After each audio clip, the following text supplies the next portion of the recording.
Yeah.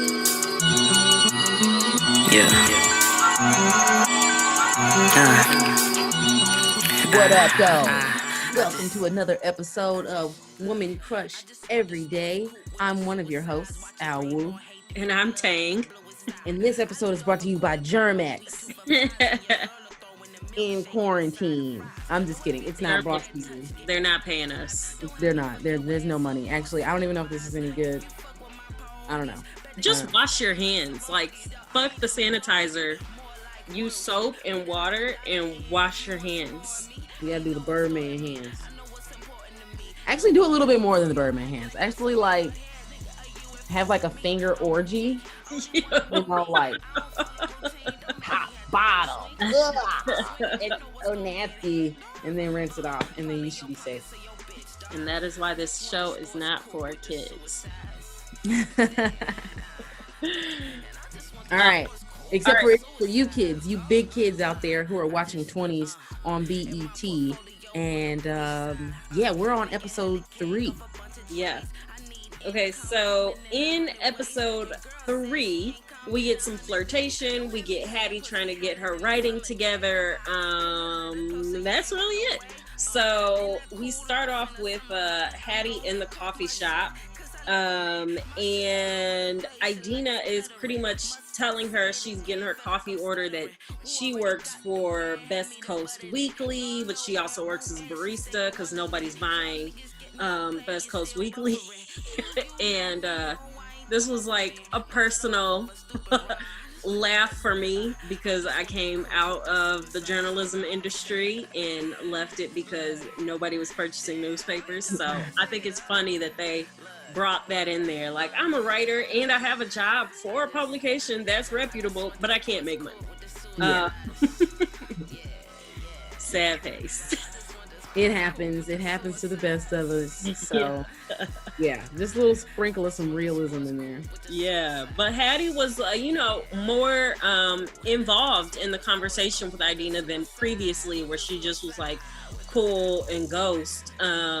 This time, she's really building a rapport. They're like flirting. Well, Idina's flirting a little bit. Hattie is at least responding with normal conversation and words. Yeah. So that was nice. That gave me some hope. Maybe there's something there that will come out of that. Yeah. And then Hattie starts to try to find a place that she's going to write. She's going to have a writing day. So she's hopping around the city trying to find a peaceful place to write. And there's just distractions everywhere. So actually, what kicked her out of the coffee shop to begin with? Or did she? I think no. She actually wasn't at the coffee shop. She went somewhere else. She just went and got the coffees and then started her trip. Yeah. But she does eventually, she tries to write at the park. She tries to write at the library. She's searching for her happy place to write. And everywhere there's distraction. There's kids, there's a Trump supporter, there's, somebody writing a manifesto. And she ends up back at the coffee shop. And she still can't really get it together. She's like posting to the gram, like, I'm writing, which is a lie. And Idina finally comes up and like slips her a little note. And the note's like, try writing by hand. And Hattie's like, whatever, that's so old school. Who is she? She starts writing and really starts to get going. She's feeling the flow. And then she has to go pick up dry cleaning from Ida. So she really got not shit done. Mm-hmm. But she did start writing by hand. She didn't, she read the letter and was like, this is a good idea. And then once she actually starts putting the pen to paper, she acknowledges that Idina had a good idea. So I think that's cool how Idina's kind of working her way into Hattie's psyche, and into her writing style and the way that she works as a writer. You can see off top that Idina is really interested in her progressing as a writer and is on team her. So, and then I think it's also cool that this is kind of writer to writer. These are two writers at different places you know, in or interests, you know what I mean? But folks who have similar identities and, you know, that's what thought. So that's kind of cool. Yeah, that is cool. I just noticed that you're in a different city now. I am in San Francisco. Wow. I'm in San Francisco, y'all. It's a beautiful sunrise. And it's just staying that way. The time difference, that must be what it is. Yeah, it's really early in the morning. Yeah. It's really early in the morning. Yeah. So yeah. Yep. So Hattie ends up back at the office with Ida and is telling her about how she was trying to find her happy place. And Ida just kind of slaps her with reality and is like, it's not about being happy. Writing is about discipline. If you want to get something done, you just need to sit down and do it. You need to stick to a deadline. And it's not about finding your peace or your space. It's get it done. If you want to get it done. Yeah, and you know what? I thought that was really cool that Lena made that. They brought that into the story, you know, because I think there are a lot of young writers who don't understand that, especially like young Black writers, because we haven't had a lot of opportunities in Hollywood. Like Blacks in Hollywood in the way that we are now is a relatively new concept. So it's like what it takes to get into a writing room, and kind of like how you spoke to the competition of being, you know, Black in the writing room in a Black show, you know what I mean? Like, I just thought that was cool because I think a lot of times folks, you know, if you don't actually know, and you've never done the work and you've never been there, then you make a lot of assumptions about how it's supposed to go and how it's supposed to look. So we see Hattie, you know, making this assumption about, I'm supposed to have a happy place. I'm supposed to, you know, do all this extra stuff. And I mean, I'm supposed to participate in these things that are really irrelevant. You know, we know it's her writer's day and we see her on Instagram, you know what I mean? Or we know it's her writer's day and it's just like nothing can connect. So, and some of it's her fault and some of it isn't, but either way it goes, I thought that was cool to highlight that as just one of those issues that 20s, you know, folks in their 20s really face.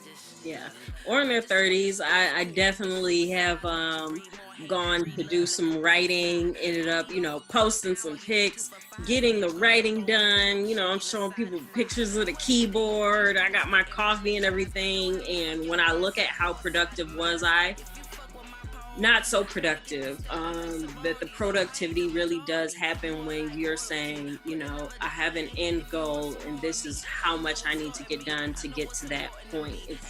It's not about I'm feeling it. It's about do it or don't. And Ida is a real workhorse. She's not playing games out here, you know, and you know early on that Ida didn't get to where she's at by playing games. She's really assertive. She demands a lot from Hattie, and I'll leave it there. Yeah. She also does a lot of flirting with Hattie. So I'm wondering where that is going to go, because she just says little things here and there that basically say, you know, I like you. And Hattie, you can see kind of the wheel turning, like, oh, maybe she does really like me. Maybe I have a chance. Maybe I'm cute. Like, she's kind of, you know, playing with her position as somebody who is the assistant, as somebody who really wants to make it and is going to people please because she knows that will give her a leg up. And you can see Ida kind of playing with that, but also Ida writes about Black women trying to get with Black men.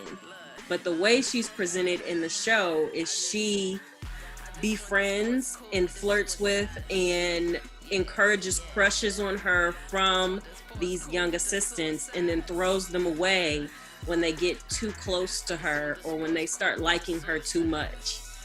Mm-hmm. And so, yeah, I wonder if Ida's actual sexuality is about power or if there's something more there that she's afraid of, since she throws people away once she's kind of I don't know if it's once she has already exhausted her power and she's now bored with it, or once it's too scary for her. We don't know.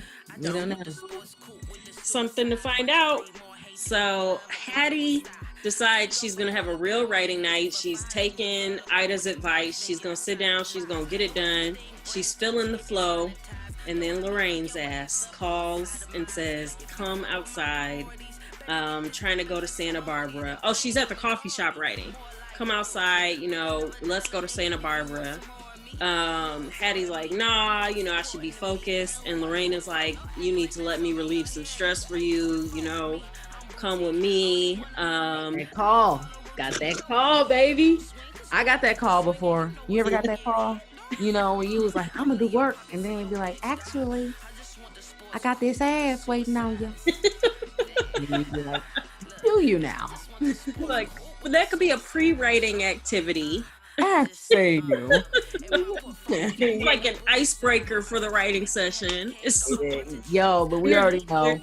Giving me material to write or something. It's going down this weekend. We can put money on that. Hattie's not doing a damn thing. She's not touring the car. They head to Santa Barbara. That's it. He completely walks past Idina again, does not see her. Doesn't even see her to get in that car with Lorraine, who's not even gay. Wouldn't even let her stay at her house when she got evicted. Yeah, Hattie goofy, but hopefully she ungoofifies throughout the season. Well, let's hope, because I'm really hoping they get another season, and Hattie gonna have to be a better human by season 2. Yeah. Well, we gonna see. We will see. All right. Well, let us know your thoughts in the comments. Also, let us know what else you're watching. If you're watching anything else that has queer Black characters in it, or queer characters of color, we'd love to know. So, see y'all for episode 4. Bye.